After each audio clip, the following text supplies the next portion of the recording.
Hello. बऱ्याच दिवसापासून blog बनवणं झालं नाही कारण काही अडचणी होत्या. आज परत एक नवीन ब्लॉग मी बनवत आहे, समोसा रेसिपी.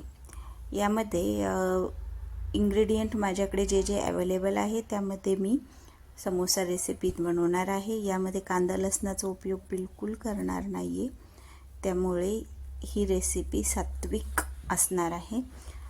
तर सर्वांनी हा ब्लॉग शेवटपर्यंत बघा, म्हणजे विदाऊट कांदा लसणाची समोसा रेसिपी कशी बनते हे तुम्हाला समजेल आणि खरंच खूप छान समोसा बनतो. सो सर्वांनी एकदा नक्की ट्राय करा. चला तर मग सुरू करूया. सर्वात आधी आपण मैदा घेणार आहोत. मैदा हा हातपाव घेतलेला आहे. त्यामध्ये आपण तेलाचं मोहन टाकून घेतलेलं आहे, कारण त्यामुळे खस्ता समोसा बनतो हॉटेलसारखा. तर थोडं थोडं पाणी टाकून असं आपण मळून घेतलं.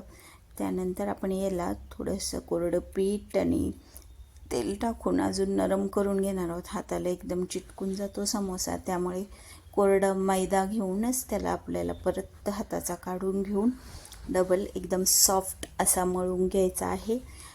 सॉफ्ट असा मळल्यानंतर हा थोडासा आपण मैद्याचा गोळा रेस्ट करण्यासाठी 10 ते 15 मिनटं बाजूला ठेवणार आहोत.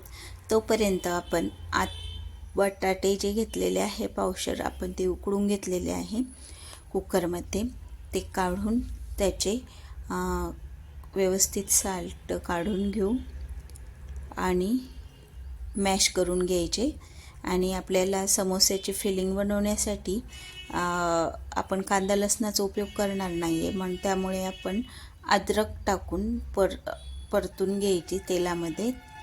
तेल आपण जास्त यूज करणार नाही आहे, याच्यामध्ये थोडासा कमीच वापर करणार आहोत. आपण फक्त लाल तिखट, अद्रक, किचन किंग मसाला, मीठ मसाला अशा प्रकारे आणि हळद एवढं टाकून आपण ही आलूची बटाट्याची फिलिंग तयार करणार आहोत. यात आपण कांदा लसणाचा उपयोग करत नाही आहे आणि माझ्याकडे सध्या कोरिअँडर पण नाही, तर तुम्ही धने पावडर आणि कोथिंबीर वगैरे तुमच्याकडे अवेलेबल असेल तर यूज करू शकतात. माझ्याकडे जे ज्या सध्या इन्ग्रेडियंट अवेलेबल आहे त्यामध्ये मी ही आलूची फिलिंग तयार करून घेत आहे. एकदम छान प्रकारे आपण हे असे परतून घेतलेलं आहे मिश्रण. आता हे थोड्या वेळ एका ताटात काढून थंड होण्यासाठी ठेवणार आहोत. तोपर्यंत आपण जे रेस्ट करायला ठेवलेलं होतं मैद्याचं मळून ठेवलेलं मिश्रण पीठ, ते घेऊ. त्याचे वेगवेगळे छोटे छोटे पेढे आपण तयार करून घेणार आहोत, घेतलेले आहेत. यामध्ये आपण एक एक मैद्याचा पेढा घेऊन लाटून घेऊ. प्रत्येकाची एक एक पोळी अशी आपण लाटून घेणार आहोत आणि त्यानंतर एका पोळीमध्ये 2-2 समोसे हा आपले रेडी होणार आहेत. तर आपण अशा प्रकारे लाटलेली जी पोळी आहे ती घ्यायची, त्यामध्ये 2 भाग करायचे आणि जे आपण थंड केलेलं मिश्रण आहे त्यात समोस्याची फिलिंग ॲड करून आता त्याला कशा प्रकारे पॅक केलं बघा. असं त्रिकोणी आकारात त्याला व्यवस्थित पॅक करायचं. हे स्टफिंग निघणार नाही याप्रमाणे व्यवस्थित पॅक करून घ्यायची आहे आणि त्याला असं उभं करून ठेवायचं. आणि अशा प्रकारे या सगळ्या ज्या आपण पेढे लाटून ठेवलेले आहे मैद्याचे, त्याची एक एक पोळी घेऊन असे 2-2 समोसे आपण रेडी करून घेणार आहोत.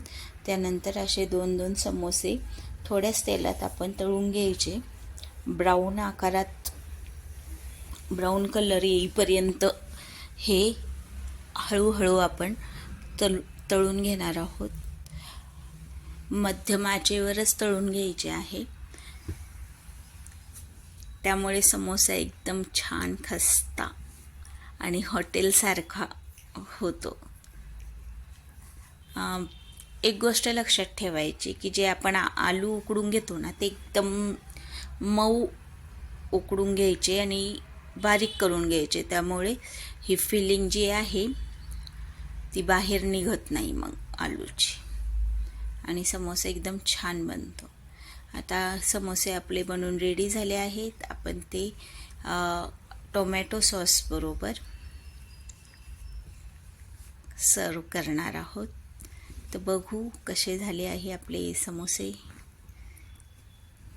हा समोसा आपण टोमॅटो सॉसमध्ये डीप करून खाणार आहोत. तर थोड्याच इन्ग्रेडियंटमध्ये एकदम छान असे समोसे आपले बनून